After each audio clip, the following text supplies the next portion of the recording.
Lan. Allah bir ötürme. Fariz vur. Fariz vur. Vur Fariz. Ötürdü. Zerbe ve gol. İsmail Mehmedov hesabatı. Göğezen bir naftalan getileri 0.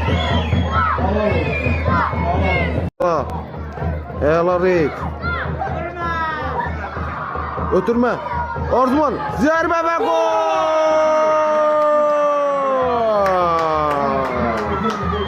Şir kükredi. Kapitan Veliyev hesabı 2-0 edi.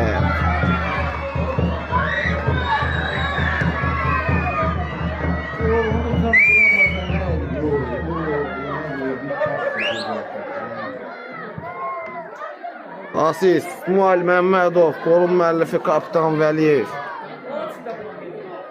İlk hissədə göyə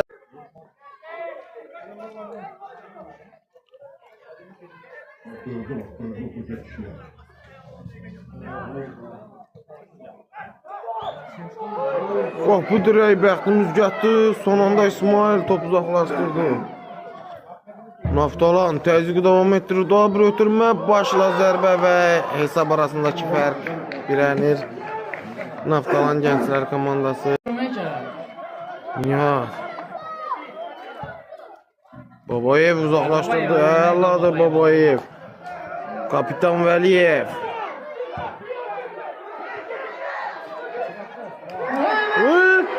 Qapçılar yıxılmış. Və gol! 3-1. İsmail Mehmedov duble söz vermişti ve sözünü yerine getirdi.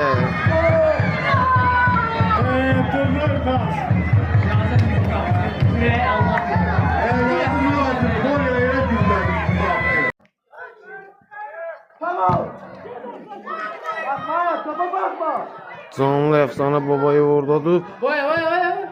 Hesab dəyişir 3-2. Naftalan hesabı yeniden fərq azaldır.